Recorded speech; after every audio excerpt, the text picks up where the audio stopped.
See, I'm a baby. I'm a baby. I'm a baby. You're a baby. Yeah. In my mother's arms. Mm. Are you a newborn? Fairly new. And what does your mother look like? She's very tiny. Her clothes are very, very country type. It's very, they weren't wealthy. They were just, I see the house that we live in. What does it look like? It's very small, very small. And I have two siblings. I have a sister and a brother. How old are they? One is more like 7 and the other's about 8. The boy's 8. Okay. And how does everyone feel about your arrival? Or what's going on in this scene? Well, they're kind of excited in one way, and yet they didn't know what to do with me. The two Siblings? siblings. Mm. And how is your mother reacting? She's very nervous. And what is she nervous about? How she's going to take care of another baby. Is this because of the money? Yeah. And what time period are you in right now? I would say in the 1800s. Mm-hmm. And where? Which country? France. I think it's France. France. Okay. And what material is the house made of? Wood. It's wood. And why is it important to see this scene right now? It's there's a priest coming. It's my mother feels ashamed that she had another child and the priest is coming. And she's worrying about the priest. Why did you have another child? And my mother, the father isn't around. The father died during a particular war. So the priest wants to know who the father is. And who is the father? Someone my mother met just once. I see. And where is that man now? He's gone. He was kind of like moving through town, or moving through that area. I want you to look at this mother and look at your two siblings. Mm-hmm. Do you recognize any of these souls in the life of Devin? Well, the mother then is the mother that I have now. Oh, I see. And the two siblings, the girl is, I don't see her in this life, actually. I don't see either one of them in this life. Okay, that's okay. Okay, I want you to move now. When I count to 3, from 3 to 1, I want you to move to the next important scene in this life. 3, 2, 1. Be there now. What do you see? I see that I'm like 24 years old. And I felt guilty, but not knowing why. I didn't know I didn't know my family history in the sense that I didn't know who my father was. I didn't know. I was kind of abandoned by the town because they didn't like that I was born out of wedlock, in a sense, by a stranger. So how did your mother handle raising you? How was it for her? It was very difficult. And how did she react? She was very ashamed. Mm-hmm. And she just barely made, she had to defend for herself. And my brother and sister, when they got older, they moved away and abandoned my mother.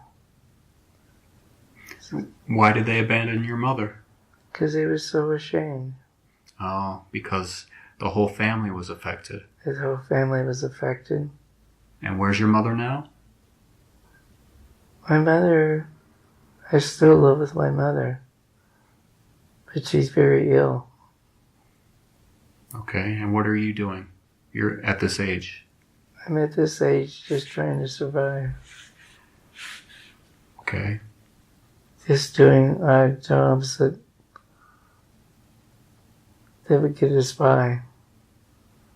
There were a few people that would help us, but they had to be quiet about it. They couldn't show any respect to us. They did not want to be associated with you. That's right. Okay.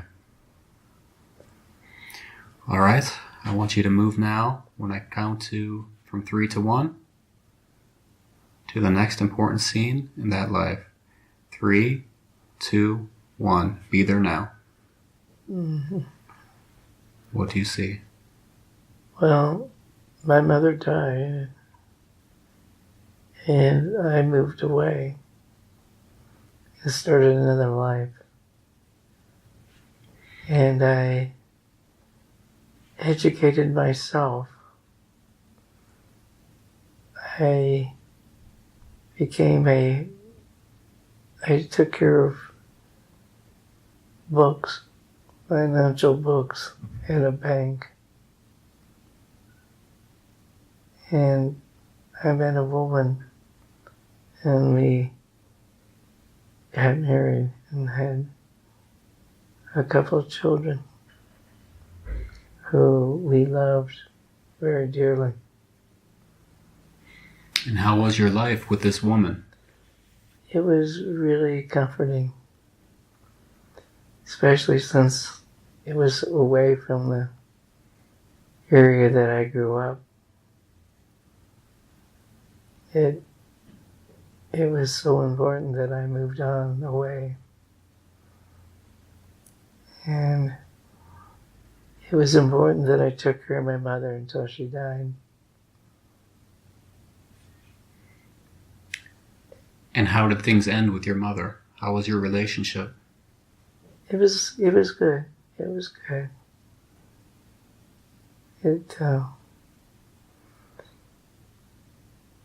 It was challenging to be there when she was dying and taking care of her by myself. And tell me more about life with your wife and your children. That was amazing. My wife was very loving, and she never said anything bad about my family history, and my children never knew what I went through in a younger life. But they respected me because of the love that I gave them. I see. So tell me, how did how did your life growing up affect who you became and your relationship with your family? In this life? No, in that life in France. In the life in France. Okay. How did it make you appreciate your family more? My wife and children, yes. And I respected the community that I moved into. They respected me because they could feel, they felt my love, which I always had but never was able to express it except to my mother. So you were probably able to be more compassionate to others because you had such a difficult childhood. I never condemned anyone. I understood where they were, I never condemned anyone. I got angry at them, but never out, what do you call it? Never said anything nasty. I never held that anger after a while. So looking at your wife and your 2 children, do you recognize any of these souls in the life of Devin? Yeah, one of... Which one? The mother, or my wife, actually is a friend in this life. Oh, which friend? Jackson. Who was that? Jackson, the friend in this life. Jackson, okay. Mm-hmm. Very good. Okay. Now we're going to move to 1 minute before you died in this life in France. I'm going to count from 3 to 1. Mm. And when I get to 1, you will be at that moment 1 minute before your death. 3, 2, 1. Be there now. Mm-hmm. Where are you?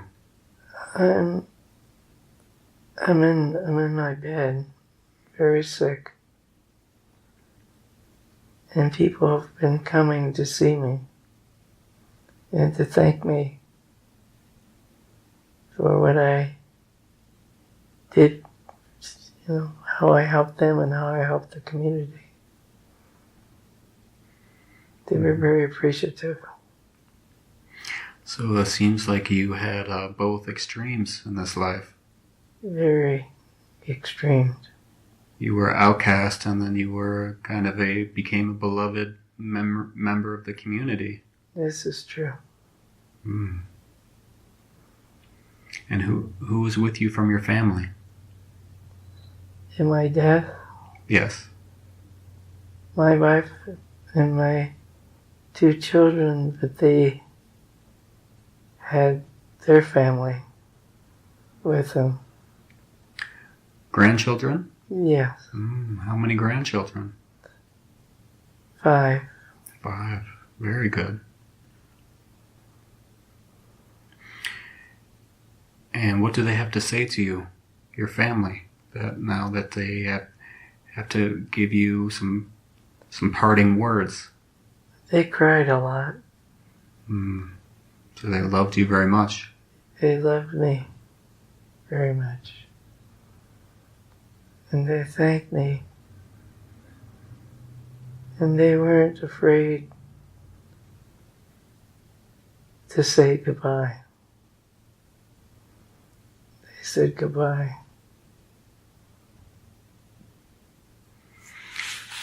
Okay, now in a moment, I'm going to count from 3 to 1, and I want you to see yourself leaving this body, and you will go to another important life. The next important life for Devin to see tonight. Breathing in, relaxing, breathing out, 3, 2, 1. Leaving this body, going now to another life. Be there now.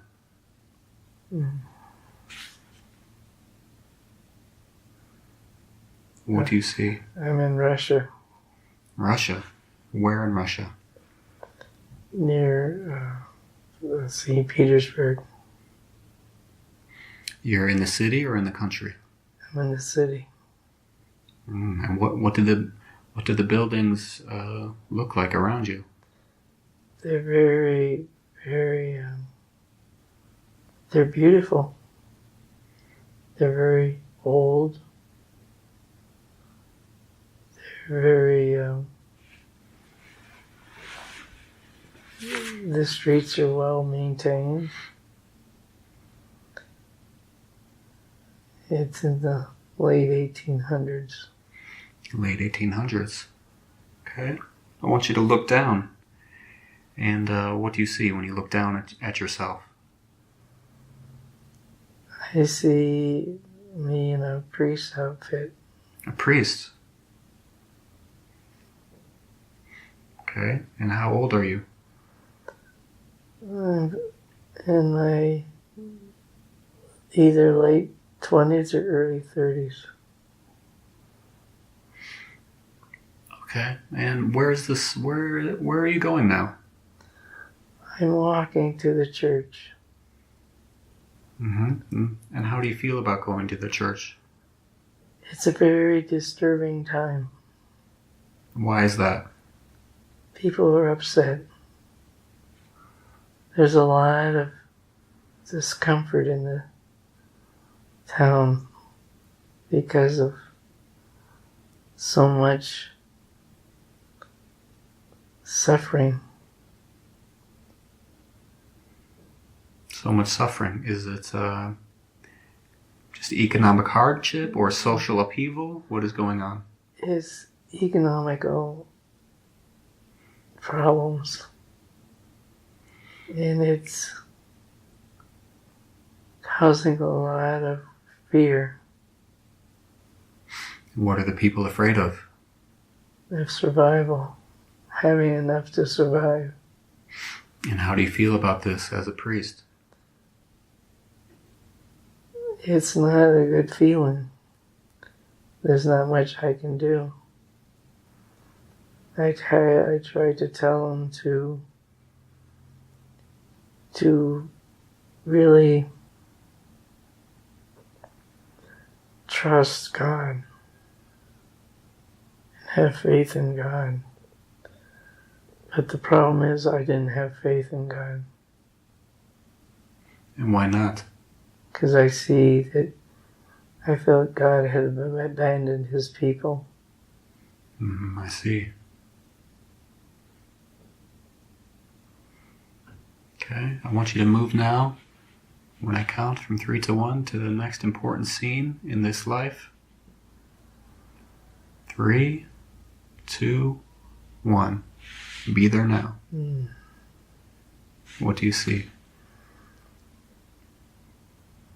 The situations got worse.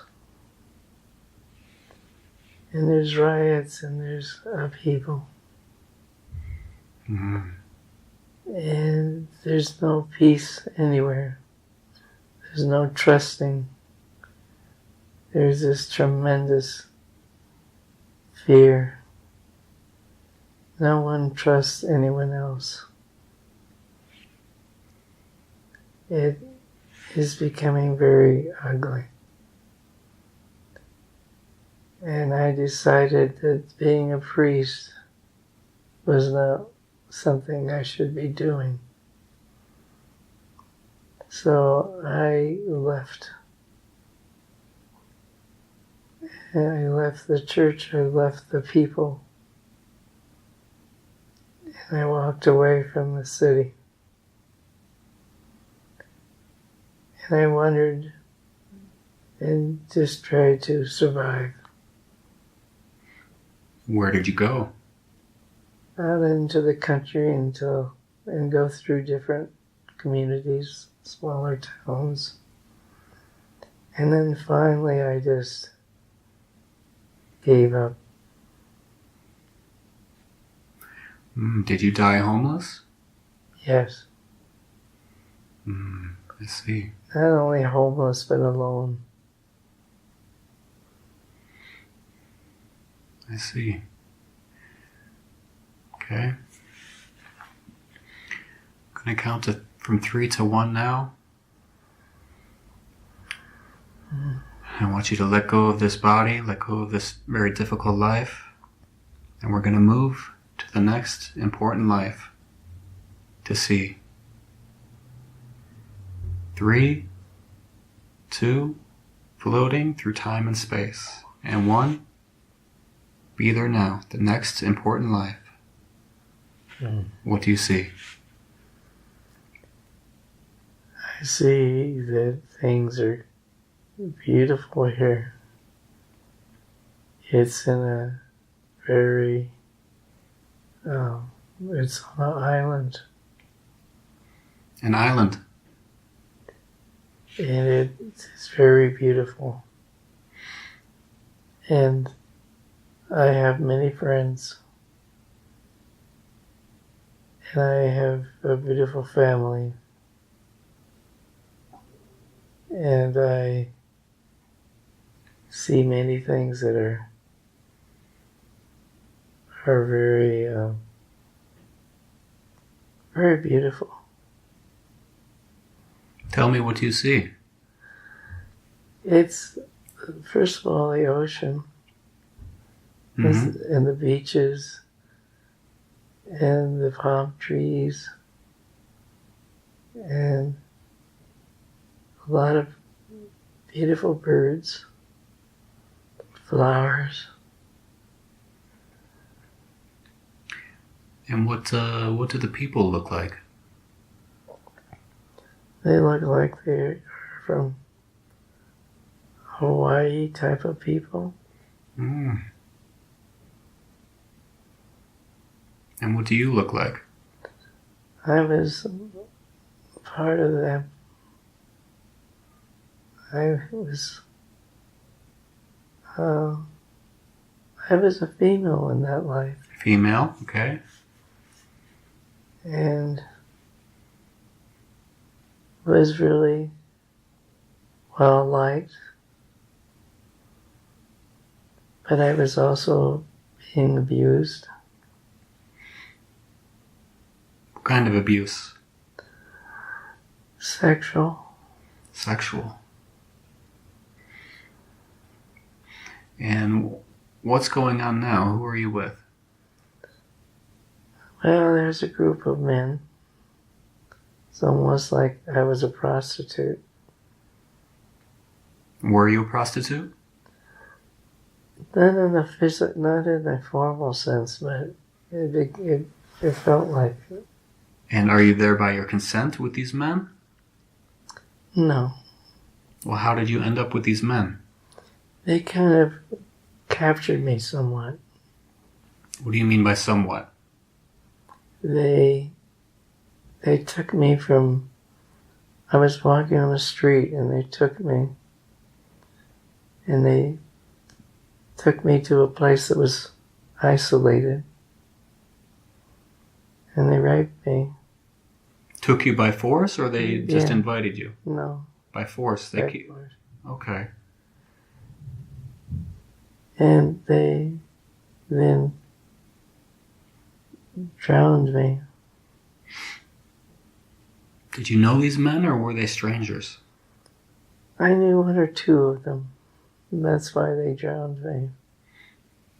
So you would not tell? That the secret would stay within them. And any of these men, do you recognize any of these souls in the life of Devon?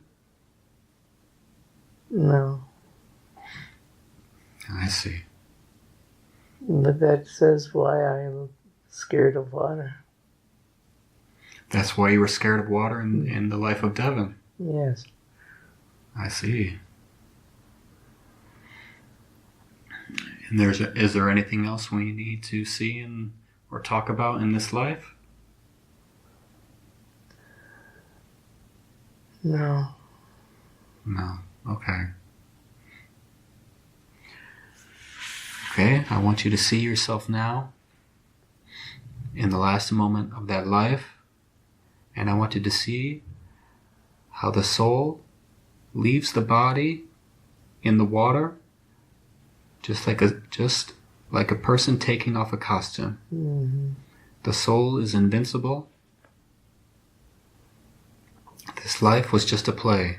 Mm-hmm.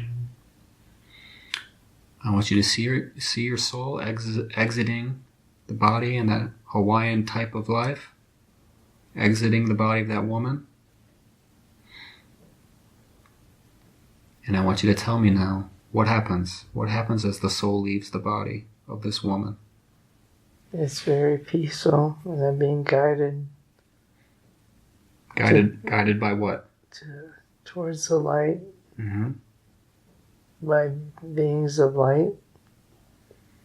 Beings of light, okay. Light. Follow these guides. Mm-hmm.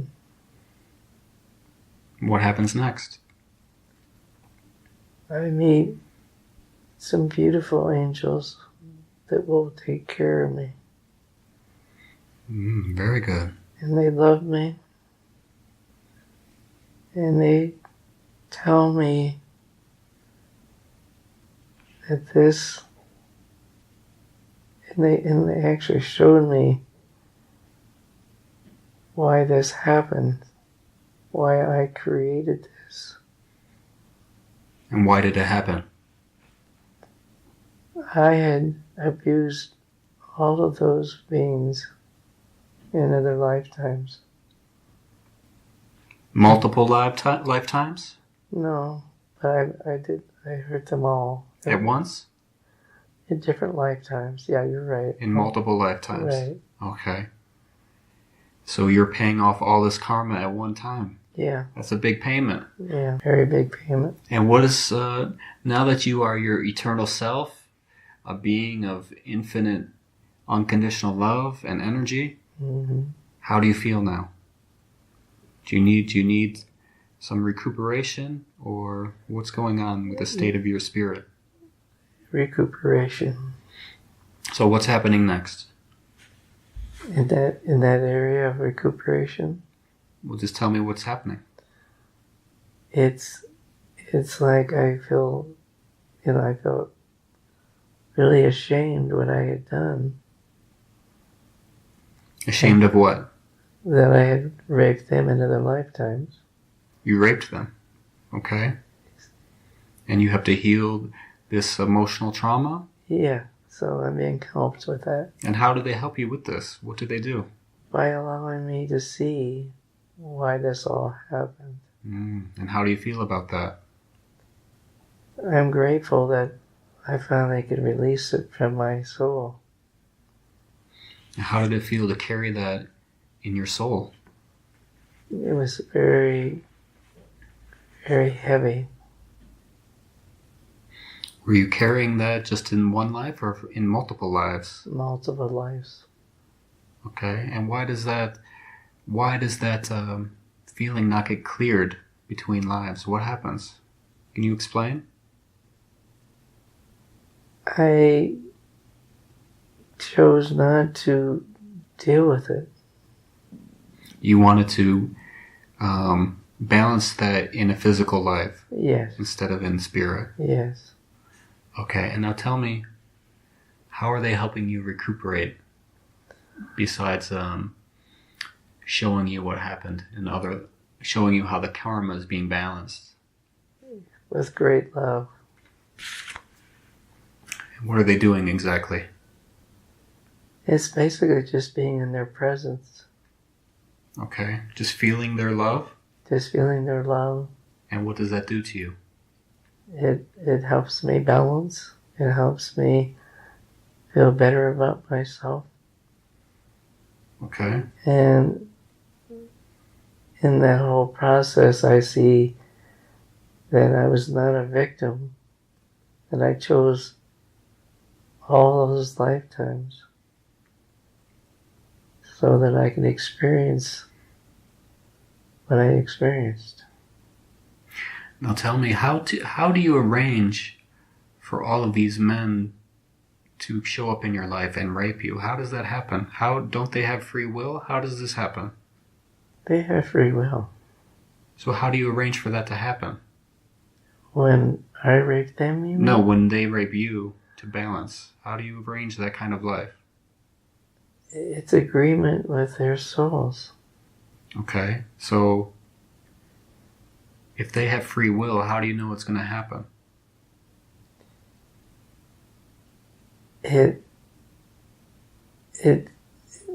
It's like we made an agreement that we would do this and that somehow it would happen.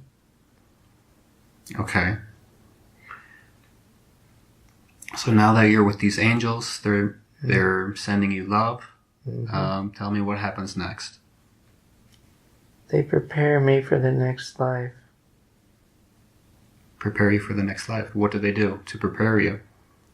They ask me, what do I want to accomplish in the new life?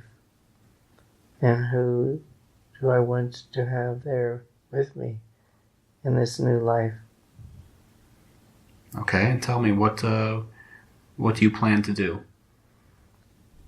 In that lifetime, in that period of time, I plan to come back in this lifetime that now this physical form's in. So this was the life before Devon? Yeah. Okay. And that I wanted a quieter life, and that I had learned so much in all of my lifetimes that I wanted to share how love can transform all things. Okay. Give me an example of how love can transform something. Love can transform relationships. It can change the physical ailments. It can be of great service as far as lifting oneself to a higher level of consciousness. Okay, very good.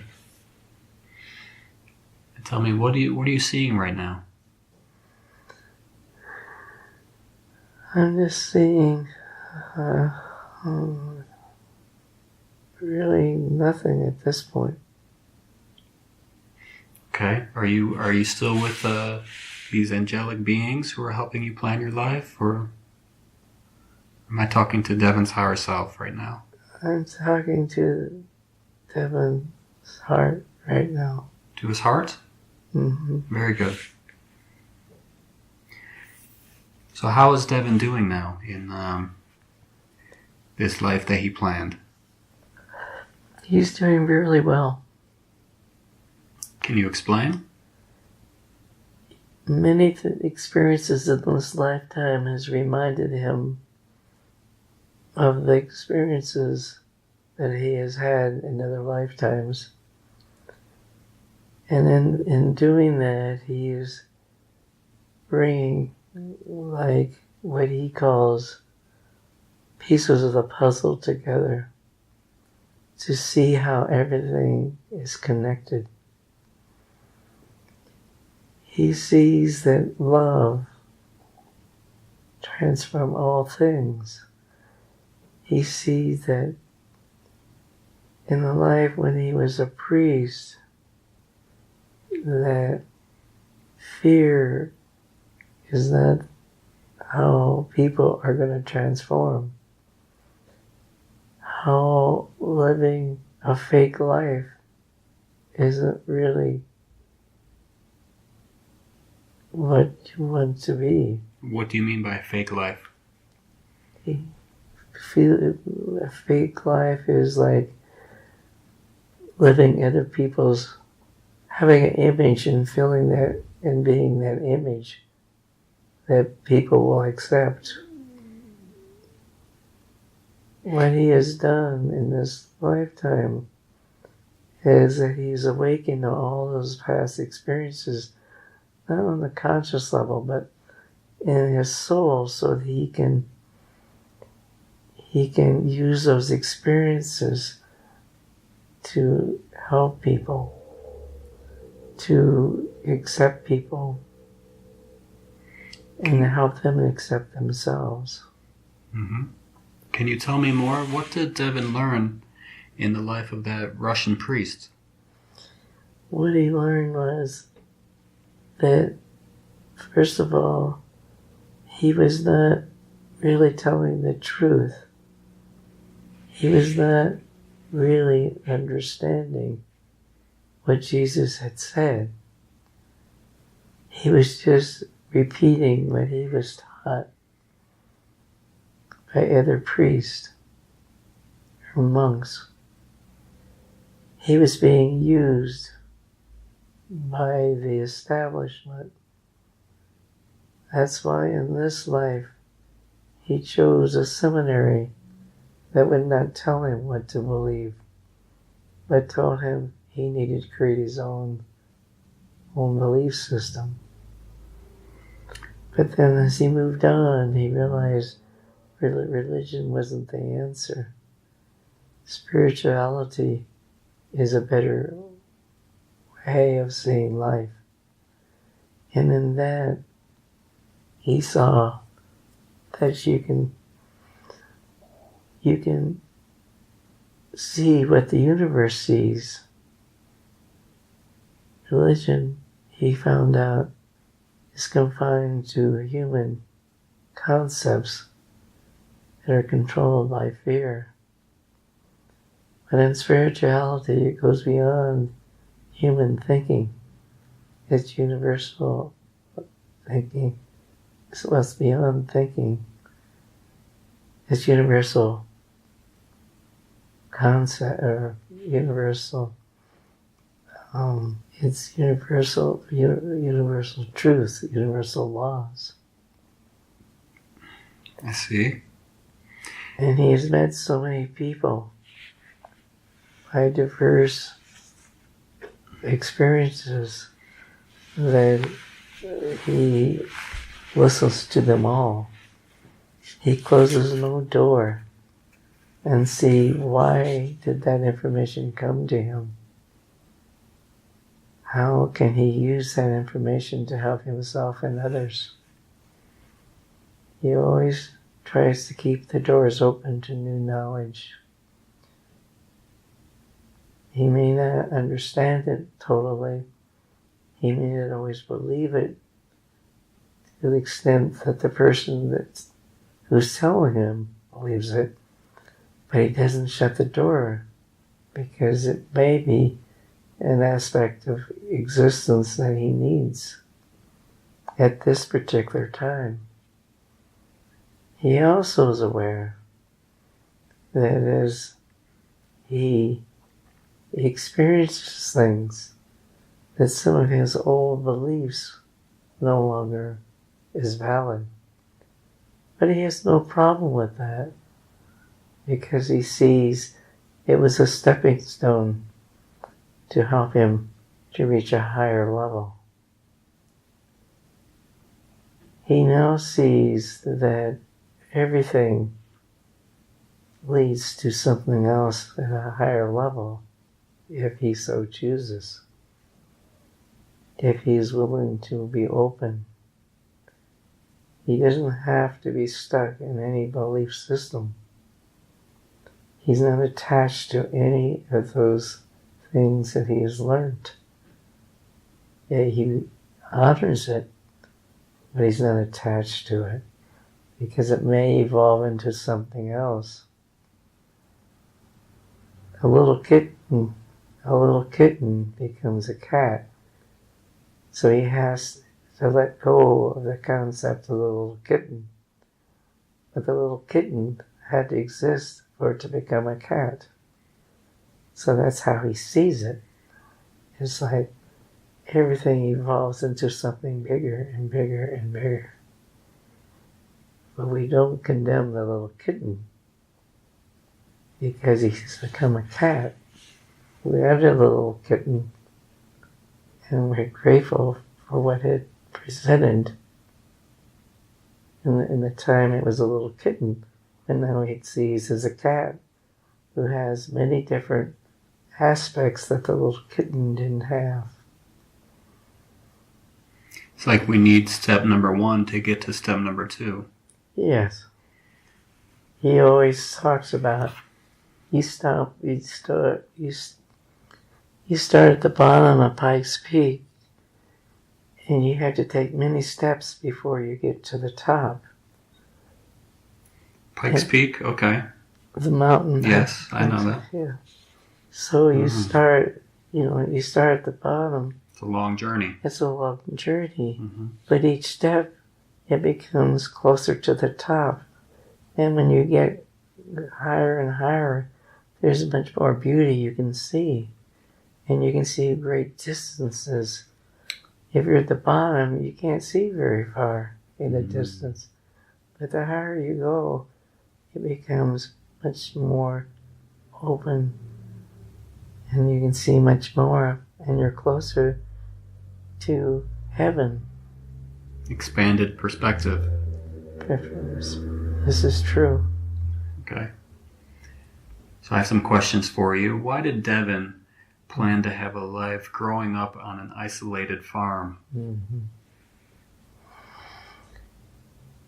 That two main reasons he chose that he would not be influenced by, he would be less influenced by negative energy. Mm-hmm. And that he was isolated also in a sense because he had to defend for himself, and that was a huge fear for him. He didn't think he was able to take care of himself. But he learned to accept things as they are. He also had to deal with his loneliness, and that was a very hard thing for him. It was very hard, but he did a lot of contemplation, not knowing that was what he was doing at the time, but he was looking at life and trying to figure it out. He didn't have the tools, however, books to read that would be helpful or teachers.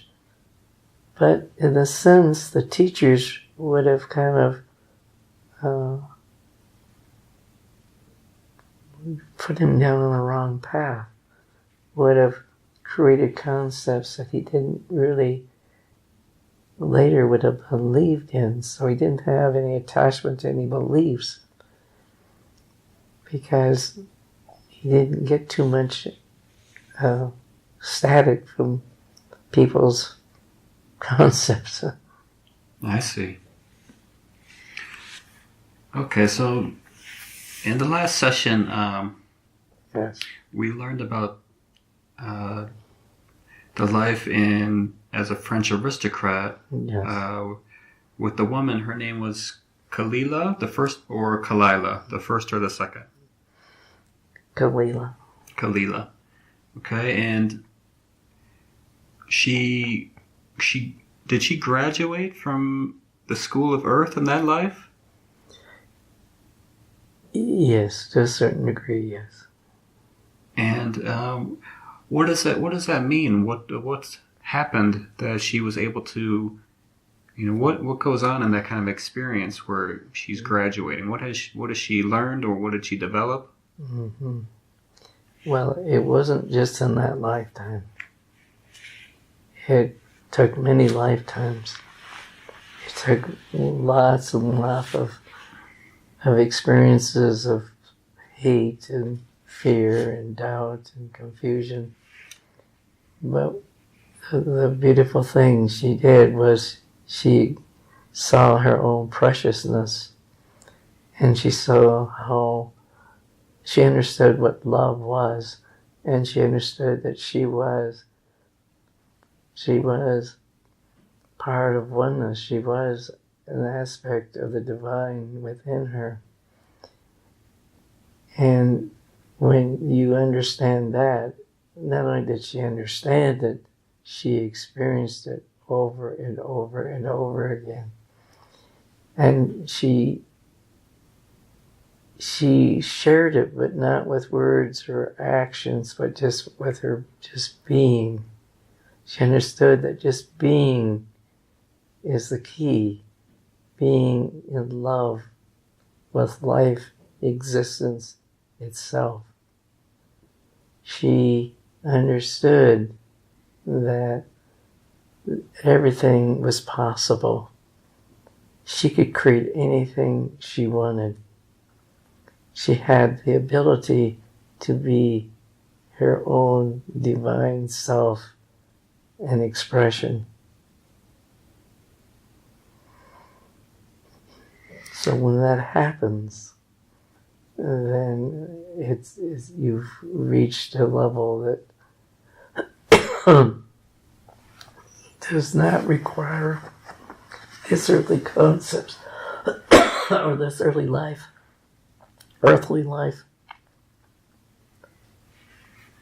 Thank you for that.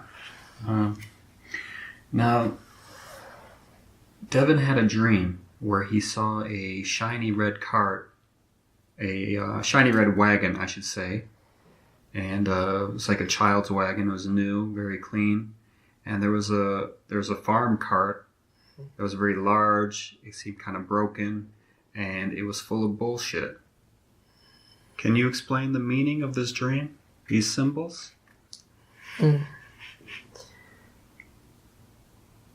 It was interesting because what is being born is moving through life, not from the old concepts, that all the misconceptions that are placed in that, symbolized in that old cart.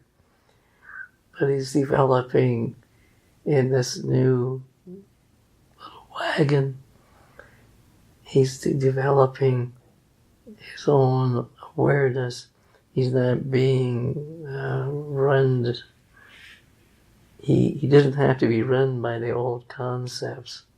It's new, it's fresh.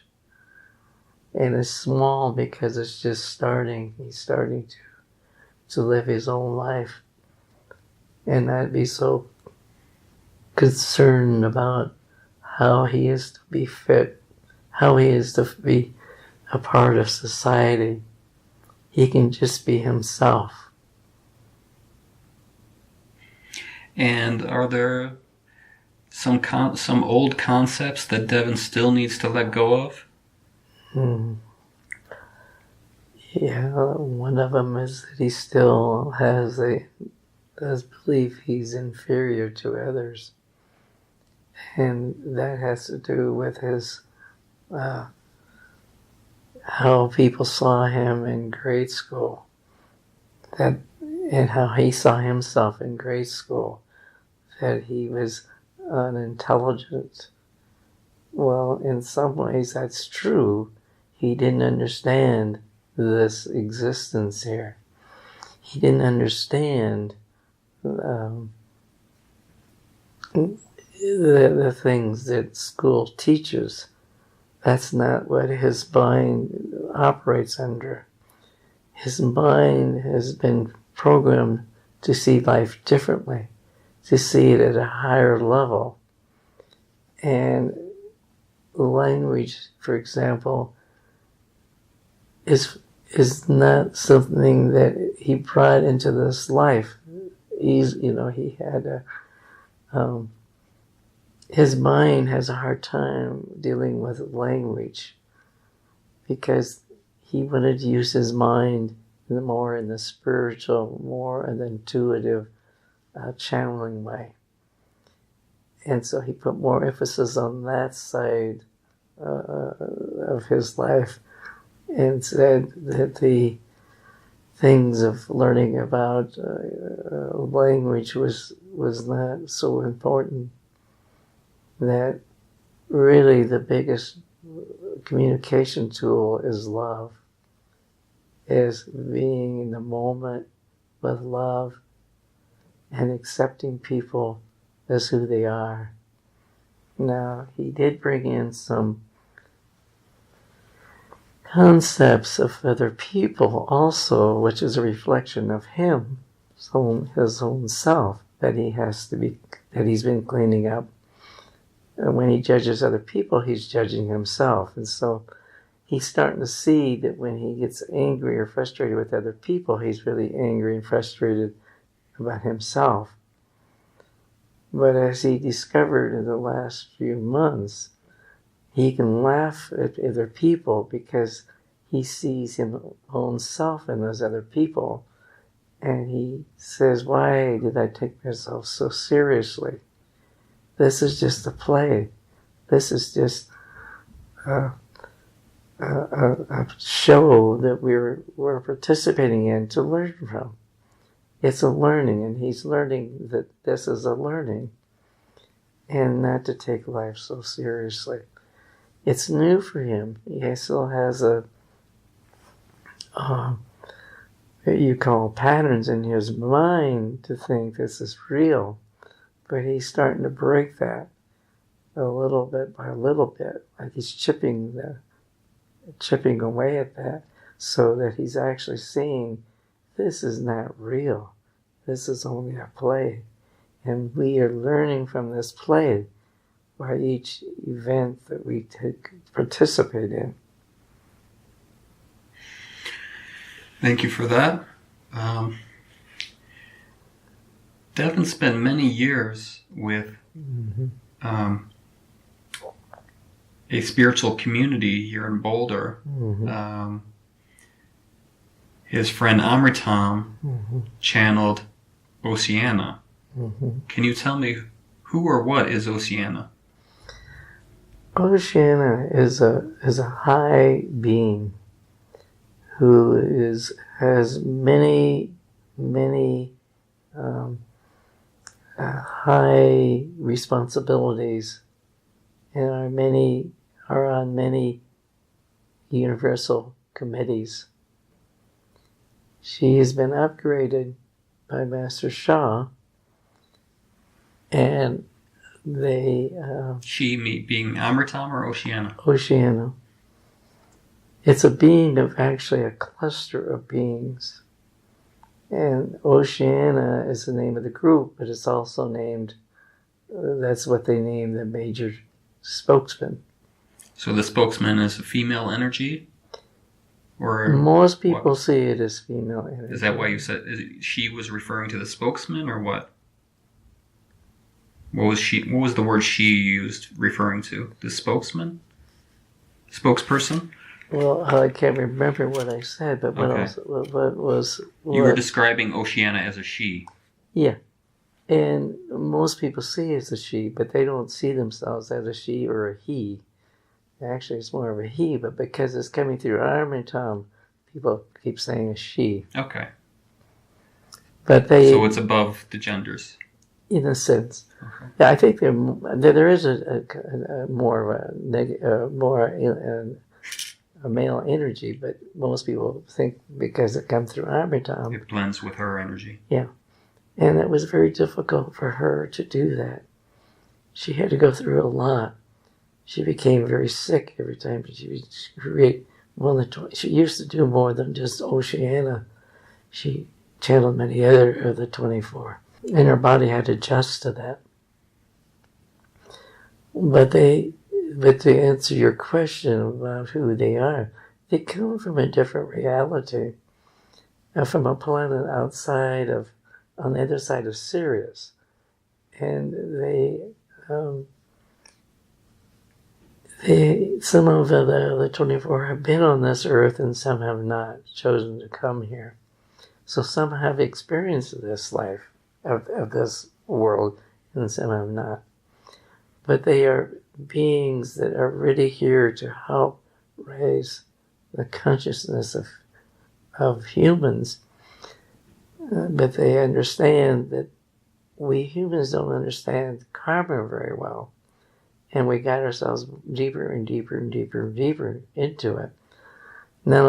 So they wanted to teach us not only what karma was, but how to move out of it. So that was one of the things they were teaching here. But they don't just teach through army time. Their presence is throughout the universe. So they can teach, by just bringing their energy.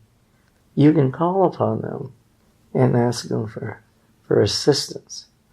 They don't have to come through army time, but that's how they were presented to this world. And how is the soul of Devon connected to Oceania? Or why were they such a big part of his life? Mm-hmm. Because we have worked I have been part of that that group before. In what way? I was part of their group. I was part of their cluster. It's like what you would call soul. Like Abraham? Yeah. Okay. I mean, with Esther Hicks and Abraham. Is Devon part of that collective right now? Not with Abraham, but with... No, with Oceania. Yeah. Oh, I see. Okay, thank you for that. When they said to Devon, when they asked around the room, who is your teacher? When they came to me, they said, oh, we are your teacher. That's true. They are my teacher, and I have been a part of their group. But I'm also learning from that group. Now, in the last session, Devon's main guide, Thomas, yes, showed up with 2 other guides. Yes. Who are these 2 other guides? The 2 other guides have a function that's... They are here... Well, the main Thomas is here to help of the overall guidance of Devon. The other 2 have more specific functions in the area of teaching Devon how to be of service to humanity in a healing way. And the other one is to just provide security and making sure that his life is well taken care of. So, I'm kind of wondering, it seems like people can have a recurring themes in their different lives, such as being an artisan, being a scientist, being an artist, Mm-hmm. connecting with nature, being a healer, Mm-hmm. being a teacher, being an explorer. Is this true? What kind of themes has Devon had in his different lives? Or is there one main theme? One main theme is to be a conduit for love, and using that as a healing force. Now, for some reason in this life, he has held back on that. He did not show that aspect of himself, and still hasn't to a certain degree until a certain time, and he will become aware of that at the time that it's time. He saw in 1968 that he was a priest, but that was just a symbolic, as he understands it, and as we shared with him, that was an understanding that he was not to be a priest, that he was to be a spiritual teacher. That has not come forth yet. To a certain degree it has, but it has not come forth yet to its full potential. And it may not in this lifetime. This may be a way of understanding this world at this time, so that when he does come back, he can, and he will come back, he will have a much stronger base to his work as a healer. What that means, what does that mean? when we use the word healer, it's a common word. We know about physical healing and all this stuff, mental, but it all has to do with balancing, bringing the two elements of this world together into one. We see things, yin and yang, or yin and yang, and but that's this world. But that's not what's in the universe. We just chose to separate things into two, and so we're going to bring it back to one. That is the goal. And so he knows this, he understands that. And so that is one of the things. But to bring things back to one is that through love and respect and seeing one's preciousness. Mm-hmm. Well, thank you. Is there a life that you could mention where Devin was an active conduit, like you're talking about, that he has had in the past that you could tell him about? Yes, it was way, way, way back. It's not even in the history books. It's not even in verbal knowledge in a sense. It's even before Atlantis. And can you tell us a little bit of that life? What did Devin do in that life? He knew how to be. He could be a light upon the earth by just being. But that's how most people were back then. In fact, that's how all people were back then. He wasn't unique in a sense, but what was unique about it is the fact he chose to come back over and over and over again to prepare people to go back to that type of existence on this planet. Mm-hmm. So he knew in the ancient times just to be love. I'll rephrase that. He actually knew, and the people all knew what it's like in heaven, because it was here. Right. And that's what he has told the universe. He come back to help with others to bring that heaven back to earth, so that we feel oneness here. We don't have to die and to go into heaven to feel what we can actually are creating here. This will be heaven. There will be no separation. Not only are we talking about oneness in the way we've been talking about it, but oneness between heaven and earth. It is one. We will experience that again. Mm-hmm. It got lost. But now we are bringing it back with many, many people helping. What happened to that culture? That is a long story. To make it short, it's like this earth was a negative force moved in and changed it. Negative force? What kind of negative force? From other realities. And why did this happen? It is a long story, but I can't really go into it.